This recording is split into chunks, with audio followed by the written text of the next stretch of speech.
తాకట్లో ఉన్న మీ బంగారాన్ని విడిపించి ఆ రోజు ఆన్లైన్ రేటుకి కొంటాం. Sharma gold company.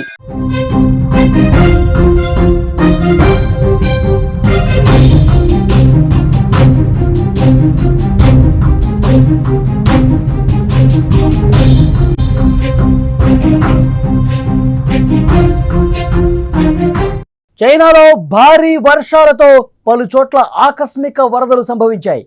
నగల దుకాణం ఈ వరదలో ముంపుకు గురైంది. బంగారం, వెండి పెద్ద మొత్తంలో కొట్టుకుపోయినట్టుగా తెలుస్తోంది. వాటిని వెతికేందుకు స్థానికులు పోటీ పడ్డారు. బురదలో బంగారం కోసం వెతుకుతున్నారు. కొట్టుకుపోయిన బంగారం విలువ 12 కోట్ల రూపాయలు ఉంటుందని అంచనా. 25వ తారీఖు ఈ ఘటన జరిగింది. ఇంకా స్థానికులు బంగారం కోసం వెతుకుతూనే ఉన్నారు. బంగారం కోసం స్థానికులు బురదలో కూడా ఏ విధంగా వెతుకుతున్నారు స్క్రీన్ మీద మీరు చూస్తున్నారు. షాపులో ఉండాల్సిన కోట్లాది రూపాయల బంగారం బురద పాలైంది. ఆశ్చర్యపోతున్నారు కాదు, మీరు చూస్తున్నది నిజమే, మీరు విన్నది కూడా నిజమే. మన ధనంలో చూసుకుంటే 12 కోట్ల రూపాయలు విలువ చేసే బంగారం, వెండి ఆభరణాలు బురద పాలైపోయాయి. వాటి కోసం జనం వెతుకుతున్నారు. చైనాలో జరిగింది ఇది. డ్రాగన్ కంట్రీని గత కొంతకాలంగా భారీ వర్షాలు అతలాకుతలం చేస్తున్నాయి. ప్రకృతి ప్రకోపంతో చైనా ప్రస్తుతం విలవిల్లాడిపోతుంది. ఆకస్మిక వరదలు అపార నష్టాన్ని మిగులుస్తున్నాయి. ఇటీవల కురిసిన భారీ వర్షాలకు పలు నగరాలు నీట మునిగిన పరిస్థితి కనిపిస్తోంది. విజువల్స్లో చూస్తున్నాం. అక్కడ నగరాలు వరద గుప్పిట్లో చిక్కుకుని పూర్తిగా విలవిల్లాడుతున్న పరిస్థితి. అక్కడ ఇళ్లు మునిగిపోయాయి. అక్కడ స్థానికంగా ఉన్న నదులు ఉప్పొంగి ప్రవహించి అక్కడ జనావాసాల్లోకి పెద్ద మొత్తంలో వాటర్ వచ్చేసింది. అక్కడ షాపింగ్ కాంప్లెక్స్లన్నీ మునిగిపోయాయి. అలాగే మాల్స్ మునిగిపోయాయి. ఇళ్లలోకి భారీగా వరద నీరు వచ్చేసింది. రహదారులు పూర్తిగా మునిగిపోయాయి. చాలా కాలనీలు ఏ విధంగా మునిగిపోయాయి మీరు చూస్తున్నారు. ప్రధాన రహదారి వెంట ఉన్నటువంటి షాపుల్లో కూడా పెద్ద ఎత్తున వాటర్ వచ్చేసరికి ఒక బంగారు నగల దుకాణంలోకి వరద పోటెత్తి ప్రవహించింది. ఆ దుకాణంలో ఉన్న వస్తువులు మొత్తం కూడా, బంగారు ఆభరణాలు మొత్తం కూడా షాపు అక్కడి నుంచి లేచిపోయింది. మొత్తం కూడా కొట్టుకుపోయిన పరిస్థితుంది. షాంగ్జీ ప్రావిన్స్లోని వుకీ కౌంటీని అకస్మాత్తుగా వరదలు ముంచెత్తడంతో ఈ బీభత్సం జరిగింది. ఆ ప్రాంతంలో ఉన్న లావో ఫెంగ్షియాంగ్ బంగారు దుకాణం పూర్తిగా నీట మునిగిపోయింది.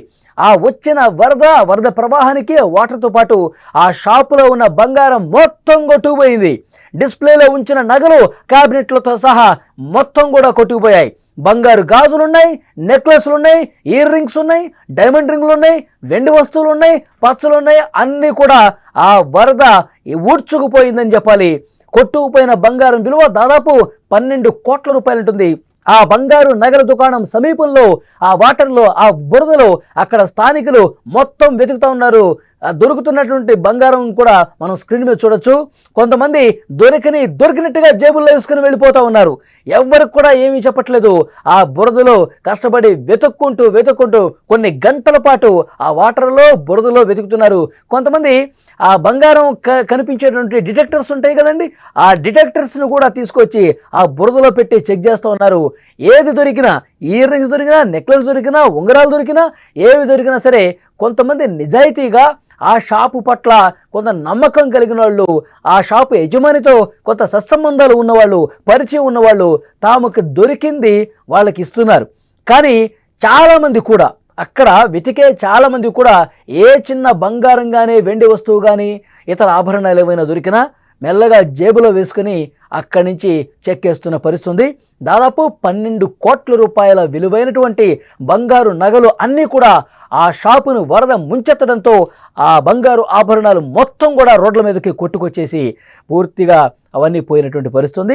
అక్కడ విజువల్స్లో మీరు చూస్తున్నారు. అక్కడ స్థానికులు చుట్టుపక్కల చాలా ప్రాంతాల నుంచి ఇక్కడ బంగారం దుకాణం కొట్టుకుపోయిందంట, ఇక్కడ బంగారు వస్తువులన్నీ కొట్టుకుపోయినాయి, ఎక్కడో చోట బురదలో పడిపోయి ఉంటాయి, వెతుకుదాం రండి అంటూ అక్కడ స్థానికులు పెద్ద మొత్తంలో అక్కడ వెతుకుతున్న పరిస్థితి. బురదలో గంటల తరబడి వెతుకుతూనే ఉన్నారు. బురదలో చేపెట్టి, వాటర్లో చేపెట్టి కెలుగుతూనే ఉన్నారు. ఏ చిన్న ఉంగరం దొరక్కపోదా, ఏమన్నా కమ్మలు దొరక్కపోవా, ఏదైనా నెక్లెస్ లాంటిది దొరక్కపోవా అని చెప్పి వాళ్ళు వెతుకుతా ఉన్నారు. కొంతమందికి దొరికినాయి, మీరు విజువల్స్లో కూడా చూస్తున్నారు. దొరికినట్టుగా చాలామంది తీసుకెళ్ళిపోతున్నారు.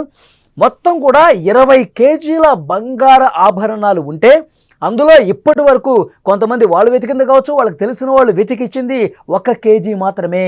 ఇంకా 19 కేజీల బంగారం పూర్తిగా మాయమైపోయింది, ఆ వరదలో కొట్టుకుపోయింది. కొంతమందికి దొరికింది, వాళ్ళందరూ కూడా తీసుకుని తమ ఇళ్లకు వెళ్ళిపోయారంటూ ఆ షాపు యజమాని కన్నీళ్లు పెట్టుకుంటున్నాడు, ఆవేదన వ్యక్తం చేస్తున్న పరిస్థితి. కొంతమంది నిజాయితీ కలిగినటువంటి వ్యక్తులు తీసుకెళ్ళి మంచితనంతో మాకు ఈ ఉంగరం దొరికింది, మాకు ఈ నగ దొరికింది, మాకు ఈ వస్తువు దొరికిందని చెప్పి ఆ యజమానికి ఇస్తున్నారు. కొంతలో కొంత ఊరట కలిగిస్తున్నారు. కానీ పెద్ద మొత్తంలో ఆ బంగారం మొత్తం కొట్టుకుపోవడంతో అతను ఆవేదన వ్యక్తం చేస్తున్న పరిస్థితి. బంగారం వరదల్లో కొట్టుకుపోయిందన్న వార్త చుట్టుపక్కల ప్రజలకు తెలియడంతో మొత్తం ఏ విధంగా వెతుకుతున్నారో కూడా మీరు చూస్తున్నారు. బురదలోకి దిగి వాళ్ళు తెచ్చుకున్నటువంటి డిటెక్టర్స్తో వెతుకుతున్నారు, చేతులు బురదలో పెట్టి వెతుకుతున్నారు, మొత్తం అక్కడ వాటర్లో వెతుకుతూ ఉన్నారు. రాత్రి పగలు అన్న తేడా లేకుండా వెతుకుతూనే ఉన్నారు. ఈ నెల 25వ తారీఖు ఈ ఘటన జరిగింది. ఆ ప్రాంతంలో బంగారం కోసం జనం ఎట్లయితే వెతుకుతున్నారో అవన్నీ కూడా సోషల్ మీడియాలో పెద్ద ఎత్తున చైనా వ్యాప్తంగా కూడా ఈ దృశ్యాలన్నీ కూడా వైరల్ అవుతున్న పరిస్థితి. కొంతమంది ఇంకా రోజుల తరబడి వెతుకుతూనే ఉన్నారు. 25వ తారీఖు ఇది జరిగితే ఈరోజు 31, 4-5 రోజులుగా వెతుకుతూనే ఉన్నారు. అక్కడ చైనాలో భారీ వర్షాలు కురుస్తున్నాయండి. చాలా ప్రాంతాల్లో గత నెల రోజులుగా చూసుకుంటే చైనాలో వర్షాలు పడతానే ఉన్నాయి. స్థానికంగా ఉన్నటువంటి వాగులు, నదులు ఉప్పొంగి ప్రవహిస్తున్నాయి. జనావాసాల్లోకి, లోతట్టు ప్రాంతాల వైపు పూర్తిగా పట్టణంలోకి వరద నీరు చొచ్చుకొచ్చింది.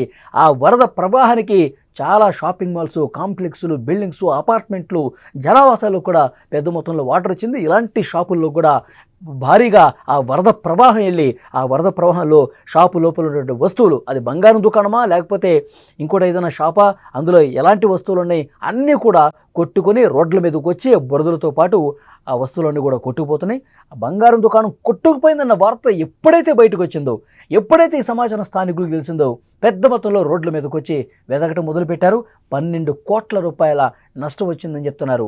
కొంత 1 కేజీ వరకు తమకు దొరికింది, కొంతమంది దొరికిన వాళ్ళు ఇచ్చారు. కానీ దాదాపు ఒక 19 కేజీల వరకు పూర్తిగా మేము నష్టపోయామంటూ అతను చెప్తా ఉన్నాడు. సో చైనాలో ఆ విజువల్స్ ప్రస్తుతం వైరల్ అవుతున్నాయి.